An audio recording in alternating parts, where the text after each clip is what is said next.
Hi, my name is Charles Bibick, and today we're going to review the New York State Department of Education's K through 12 cybersecurity curriculum. So, the purpose of this analysis is to identify the curriculum's content and effectiveness to prepare future generations for the continual development of the internet and technology. So, what's covered? We're going to talk about the proposed curriculum and how it affects the kindergarten grades through 12th graders. We're going to talk about the risks, safeguards, and response. We're also going to talk about the overall topics that are being taught to each age group. We're going to talk about the good, the bad, and the ugly of the curriculum, and then we're going to extend the curriculum. So, we're going to get into the section risks. For the kindergarten through second graders, the topics that they want to cover are compare and contrast information that should be kept private with information that might be made public. They then want to describe ways that devices or applications might be used for unintended purposes. Lastly, they want to identify and describe actions by others that have a potential impact on a person's digital security. For the third grade through fifth grade group, the standards are explain why different types of information might need to be protected. Standard 2 is describe ways personal information can be obtained digitally. And lastly, they want to describe activities that lead to information becoming available to adversaries when using devices and applications.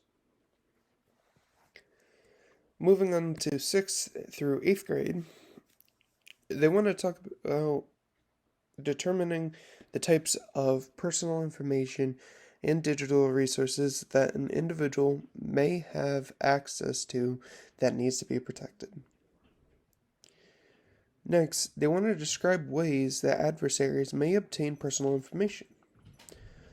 Lastly, they want to analyze the trade-offs of using an existing or proposed application or device in terms of benefits and security risks. For 9th through 12th grade, they want to determine the types of personal and organizational information and digital resources that an individual may have access to that needs to be protected. They want to analyze ways adversaries can impact individuals and organizations. And lastly, they want to conduct a risk assessment of an existing or proposed application or device to identify potential vulnerabilities or exploits. Next, we're going to move on to the safeguard section. This is where we're going to provide the students with means to protect their personal information and themselves. So, we're going to move into safeguard for kindergarten through second grade. First, they want to identify the benefits and risks of sharing accounts or app access. They want to describe how behavior should be adjusted when using a shared device.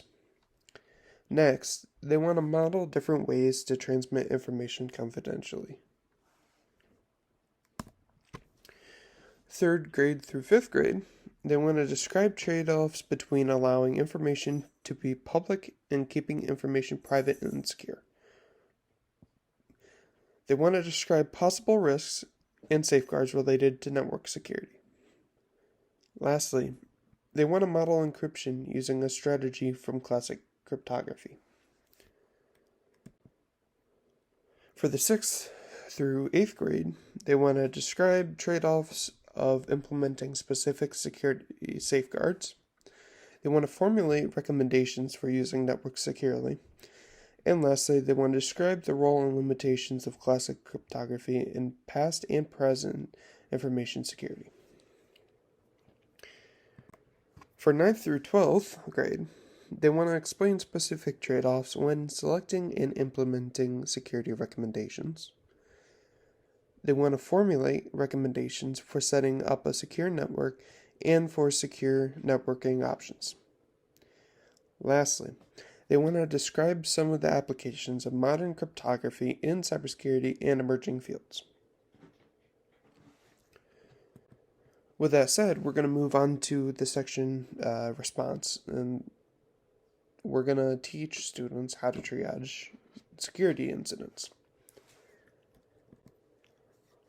For the kindergarten through second grade group, we're going to explain some ways that information can be kept secure. And we're going to identify situations and devices that should be reported to a responsible adult. For third grade through fifth grade, we're going to describe common safeguards for protecting personal information. We're also going to explain unusual behaviors of applications and devices, identifying those to be reported to a responsible adult. For the 6th grade through 8th grade, we're going to describe physical, digital, and behavioral safeguards that can be employed in different situations. And we're going to describe actions to be taken when an application or device reports a problem or behaves unexpectedly. Lastly, for 9th grade through 12th grade, we're going to describe physical, digital, and behavioral safeguards that can be employed to protect the confidentiality, integrity, and accessibility of information. And lastly, recommend actions to take in response to detected security breaches. Next, we're going to talk about the top level topics for each age group.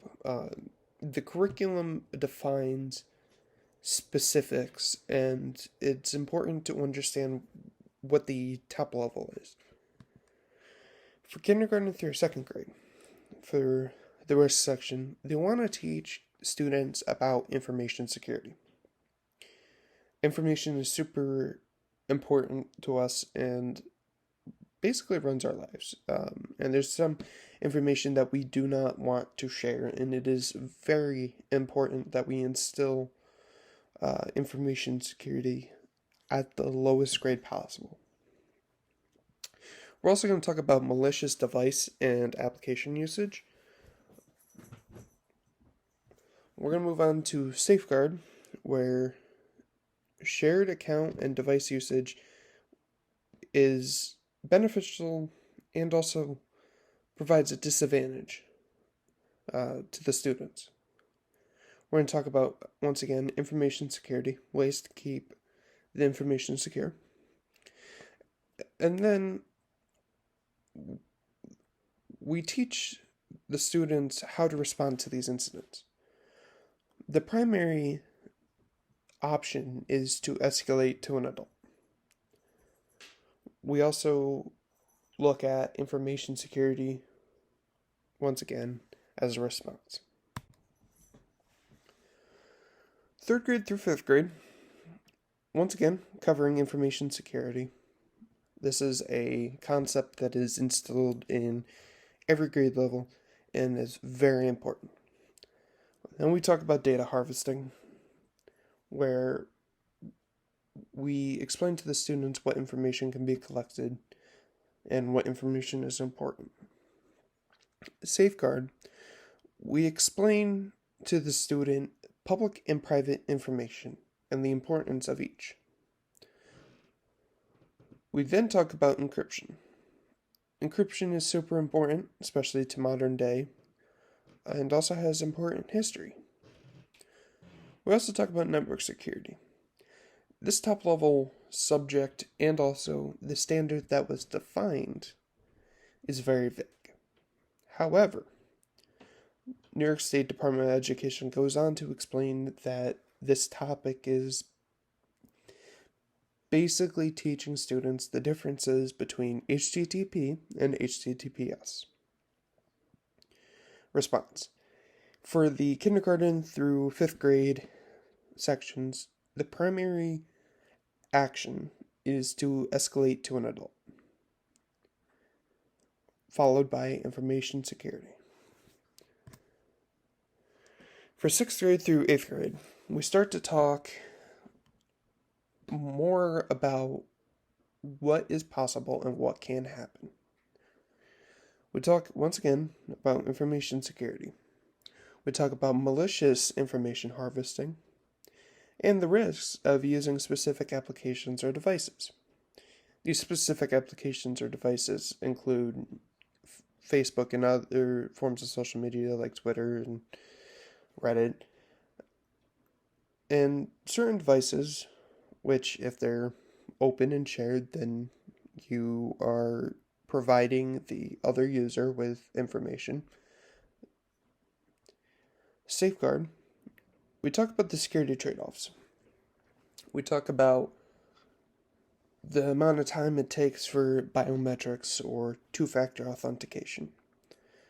We see security as an important step, but we also want to educate the student that there will be some extra effort needed to keep your accounts and yourself secure. We then talk about network security, and for response, we do incident response. The standards provide the students with simple incident response techniques. However, it does not cover everything that the student can possibly do. 9th grade through 12th grade. Finally, for risks, we talk about information security. We also talk about leveraging information, how adversaries will leverage information. We also talk about application and device security, who has access, and what we really should be giving out and not giving out. Safeguard. We want to talk about the security implementation trade-offs, and this once again covers the delay, the extra steps of security implementations. We then talk about the importance of modern cryptography and how it benefits us today.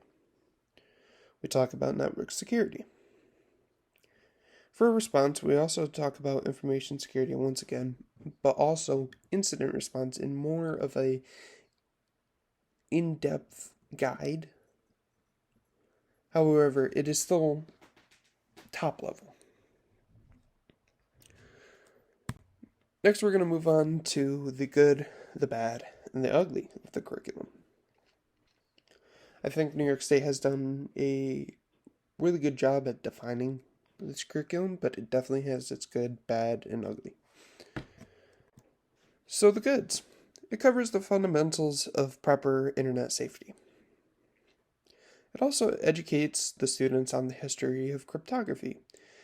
And the reason why I stress the importance of, cryptography in history is because World War II, cryptography was heavily used.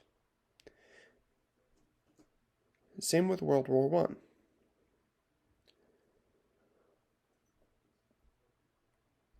The good is it helps students understand public and private information, providing the student with that boundary of what can I give out freely and what should be taken in more of a secure way.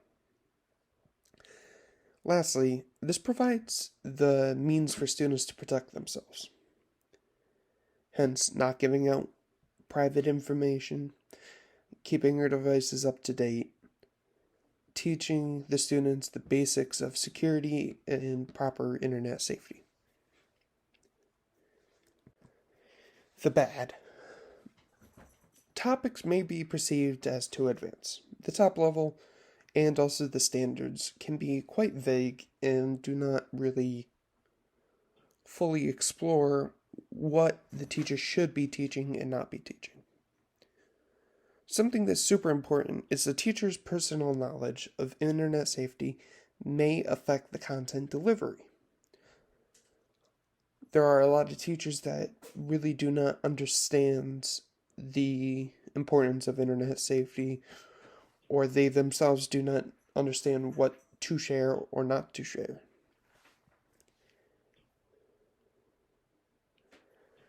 Lastly, the lack of internet safety standards. And there is internet safety standards, however, they tend to change quite frequently. So not having that solid foundation to teach off of can be discouraging for teachers and students. The ugly. Content can be repetitive. I know going through school that there was a lot of content that was repetitive, and it was mentioned almost in every age group in the curriculum. The curriculum appears to lack ability for continued learning. It really doesn't provide the student of why does this work the way it does. It lacks the ability for the students to go out and learn more. Something important is rolling out this curriculum will be difficult. Once again, the teacher's personal knowledge is an important factor in this. Another situation that we can see is a lack of resources, both for the teachers and students, to explore these concepts.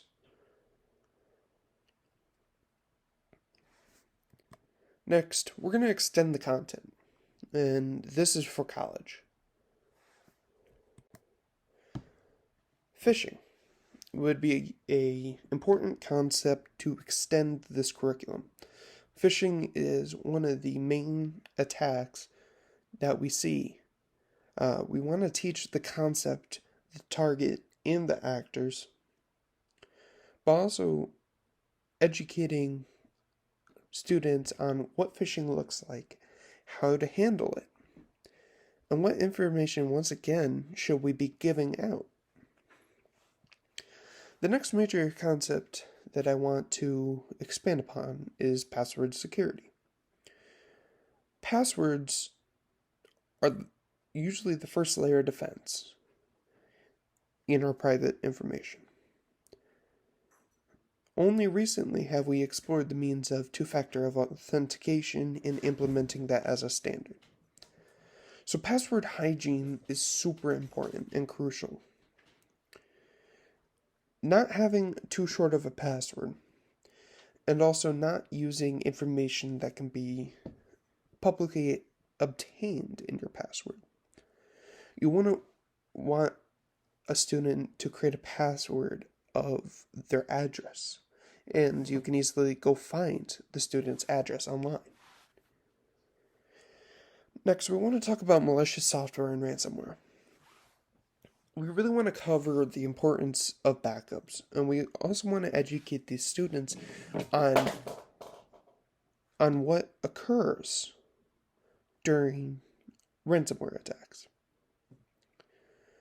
We also don't want to primarily focus on ransomware. We want to extend this knowledge to different types of malware. We also want to talk about the importance of antivirus software and or anti-malware, because keeping your device secure requires this constant scan.